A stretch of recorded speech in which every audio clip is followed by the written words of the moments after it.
E aí pessoal da EJA, tudo bem com vocês? Aqui quem está falando é o professor Rafael, da disciplina de Língua Portuguesa.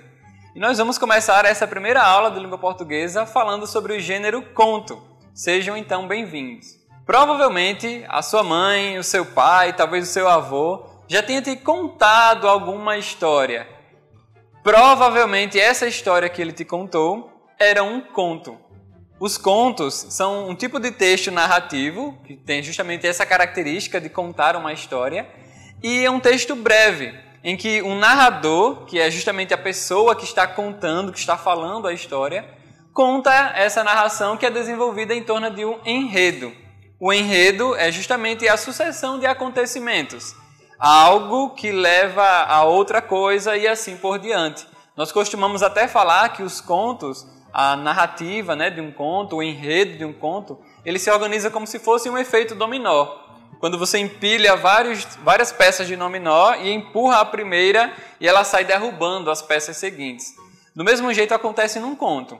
Uma ação, um acontecimento gera outro e assim por diante.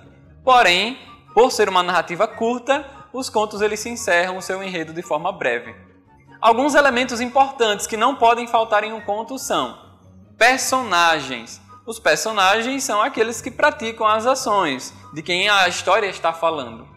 Outro elemento importante é o narrador. Como eu já disse, o narrador é aquele que está contando a história. Um detalhe interessante é que, na maioria das vezes, o narrador de um conto é um narrador observador. Ele apenas sabe do que está acontecendo, está contando a história, mas não participa dela. Outro elemento importante é o tempo.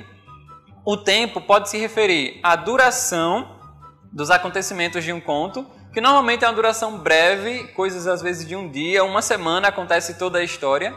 Ou o tempo pode se referir também à época em que se passa aquela história, que normalmente a gente vai se referir ao passado. Outro elemento importante é o espaço.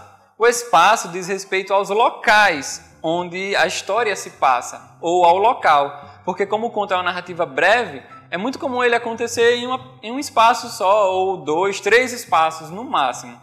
Essas são algumas características e alguns elementos importantes que nós vamos encontrar em um conto.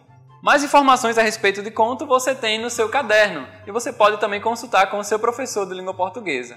Muito obrigado pela sua atenção e até a próxima aula.